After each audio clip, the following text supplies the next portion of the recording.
If you're using email to market to your customers or potential customers, sometimes you're gonna find that it just is not working as well as you would hope that it would. Honestly, there are a lot of different reasons that this could be true, but if your specific reason is that you're getting people to open the email, but they're not actually clicking it, you have a design problem. So if you wanna get that figured out and get that design improved to get more people to click through, today we're gonna look at 3 different types of marketing emails, the upsides and downsides of each, and how and in what situations to use them most effectively. My name is Trent Kennelly. I'm a marketing strategist, and on this channel, I talk about all the things that you can do to improve your business through marketing, sales, and analytics. So if that sounds good to you and you're excited, make sure that you like this video, subscribe to my channel if you're into it, comment and let me know what you're selling, and I'll tell you what type of email you should probably be using in that situation. But until then, let's get started. All right, let's do a little bit of setup before we jump in here. So as I just mentioned, there are generally 3 types of emails. There's text-focused, image-focused, and hybrid. So I'm gonna break these into subsections. So I'm gonna focus on all text first. We're gonna look at upsides, downsides, what it's best used for, and what's required to build for text, then image-focused, and then those hybrid, just so we can get a clearer idea for each of them before we move to the next section. All right, so let's go ahead and jump in. All right, so text-based emails are, as they sound, they are text-based, so they are pure text. You might have, like your logo at the top, a link or 2, something like that, but it's really very focused on the text. The huge upside here is that you are far less likely to be caught by spam filters. So spam filters look for a lot of different things. Some of those big things that they look for is a lot of images, overuse of HTML, too many links, and even certain wording, but it becomes a lot easier to avoid most of those spam filter things if you're only focused on that wording, right? Because basically what Gmail is doing is saying, does this look like something a business associate or a friend would send to somebody else? Or does it look like something that some email marketer is trying to send to a whole group of people? The more that it looks like something that is being sent to 1,000 people at the same time, the more likely you're gonna get caught in the spam box, okay? So writing pure text doesn't totally avoid this issue, it just makes it a lot easier to get through those spam filters. So one of the bigger downsides to pure text-based emails is that they're not super visually appealing. Shorter paragraphs are gonna help this feel a little bit more engaging, so maybe 1 or 2 line paragraphs, but really you are truly relying on the strength of your words here. That isn't altogether bad, it can be very, very engaging. You can check out this video for lots of details on copywriting. That's about websites, but really you can take a lot of the same principles and apply them to email. The idea here is that yes, it is a little bit difficult to engage people using pure text, but the way that you lay out that text and the words and the way that you're writing to those people is really gonna help you here. All right, so how should we best use this? This is often best used in relationship building, where you're trying to build a relationship or a feeling of mutual relationship between yourself and your audience, okay? You're trying to explain to some prospect why you solve a problem that they have, why you make their life easier, something like that. This text base really allows you to build that interest in your prospect by creating a more personal conversational relationship with them. So just think of it like this. When I walk around saying, hey everybody, hey y'all, hey guys, something like that, it's like I'm talking to a group of people. It's like I've walked into an auditorium and I've started talking to everybody in that auditorium. Now there's nothing wrong with this, but it also doesn't give people that warm, fuzzy, close, personal feel that you want. It feels like you're standing on the stage in an auditorium and then there's that separation there. When I'm saying things like you, or I'm speaking directly to you and I'm pointing at you, hey you over there, I'm using one-on-one terminology that feels closer and it feels more personal. Now, am I speaking to more or fewer people when I do that?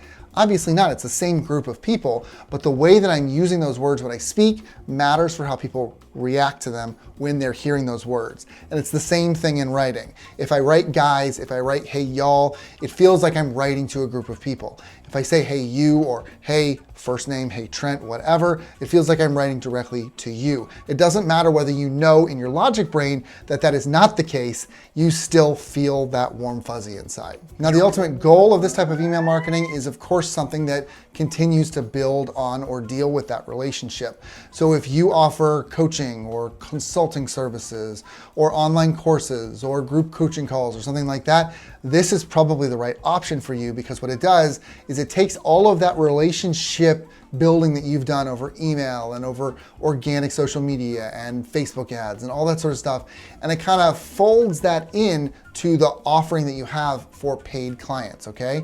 Now, as far as what you need to build this, it's pretty straightforward. Any email system really has this capability. You can even use Gmail if you need to start off and send emails pitching people all over the place. But please don't do that. At a bare minimum, use MailChimp. You can check out this video on MailChimp versus ActiveCampaign to get an idea of what it offers. You can use it for free for a while if you need to. Please don't use Gmail. The next type of email is an image-heavy email. So image-heavy emails are those that have a high amount of visual content. From images to styled buttons, font colors, headings, lots of HTML can go into these, and in a lot of cases, they almost look like websites. It might be that this looks like a website, but is one single large image that's just enormous and takes up your entire email page. The advantage there is that you can just click on it and it'll take you to the site no matter where you are. Or it could be in the form of a website where there's blocks and there's text on one side and images on the other, and it's broken up like that. And email builders are really sophisticated and they can build that way. The upside here is that the visual appeal is a lot higher on these image-based emails. People who open these emails are more likely to be wowed, and that wow factor, much like with a website, increases the likelihood of somebody actually buying from you. It also, obviously, increases the likelihood of somebody clicking on the email, which is the most important factor to determine whether someone is going to buy from you or not from that email. This is a very appearance-heavy email. It's very important to make it as engaging as possible because the whole idea is you need to make it obvious where they should click so that they take that next action. Now, the big downside here is deliverability. So emails that look like websites are more likely to be hit harder by spam filters. It is way easier to identify them than a traditional text-based email because they look like websites and because there's that heavy HTML on the back end of these emails. As a result, it's much more likely that they're going to end up in spam or on Gmail in the dreaded promotions tab. And if you aren't familiar with the promotions tab, that's where all identified advertisements that are not spam go on Gmail. And guess what? Nobody ever checks it, okay? Another huge downside is load times. So consider that your emailer, in most cases, is like a server. It's hosting the images that you put on your email, and when people open the email, it's calling back to pull those images into the email, much like a website. Your website doesn't store images on your computer. It loads them in from the server that's hosting the website itself, okay? So if I go to levelmeup.com and I look at my lovely picture on the front, that picture is being loaded in from SiteGround because SiteGround is what I use as a server. It's not there and added to your system or something like that. In the same way, images are being called back to your emailer for those images when they're loaded in on your reader like Apple Mail or Gmail or something like that. Which means that if those images are enormous or they're really big pixel sizes or something like that, there could be long wait times. And just like with a website, no one is going to wait for the thing to load. And if nobody's waiting for it to load, they're not going to click or buy because there's nothing to click on. All right, so how should we best use this?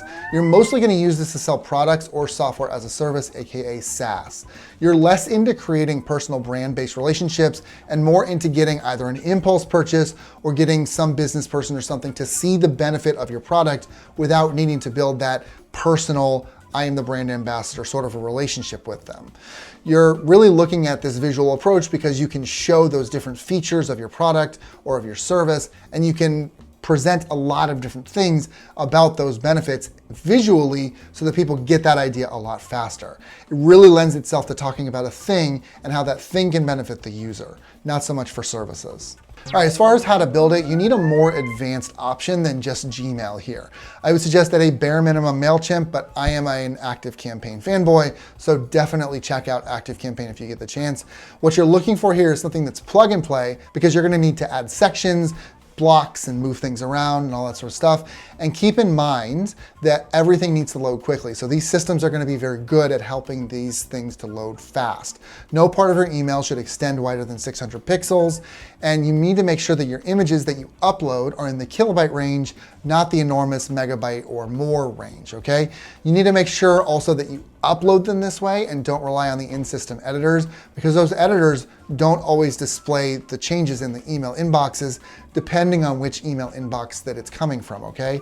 Great example of this is in an old email that I used to send, I would have 4 logos at the bottom for social networks. It was Facebook, LinkedIn, Twitter, and YouTube, I think. And the Facebook logo was uploaded as 200 by 200 and then downsized in the editor to 50 by 50. The others were 50 by 50. And when it showed up in Microsoft Outlook inboxes, that Facebook logo was enormous compared to all the others, and it just looked like crap, and I didn't find it out for months. So that was terrible. What a catastrophe. Just upload it at the right size, and that won't be a problem, okay? Now let's talk about hybrid emails. So hybrids are a mix of the other two I just talked about, image-based and text-based. It's effectively more text than an image-heavy email, more images than a text-focused email, so you can kind of mix the two together here. Plus, you can include some designed buttons as long as you're careful and you don't go crazy with it. The huge upside here is that you're reducing the weight of the email, which increases the load time and reduces deliverability if that weight is really high, and reduces those things if that weight is very low. You can mix the elements of the other two for a better overall connection between you and your company as the brand and the product or whatever you're selling. And you can build relationships and you can talk about products and you can kind of mix all those things together. And it's much less likely to be ID'd as spam than an image-heavy email because friends send each other pictures and emails all the time. The downside here is pretty similar to the downsides of the others. Just take those same concerns and smash them together. You want to make sure that your images aren't huge, that your email isn't overloaded with code. You don't want to use spam words, all that sort of stuff. So you avoid putting yourself in that risky position. The best way to use this is anything that has elements of both product or SaaS and personal brand that kind of go together. Online courses are a great example here because it's one person or a group of people that are selling a course and they're building a relationship with you so that you're experiencing the same people outside of the course and inside of the course. As far as what you need to build it, there's nothing really special here.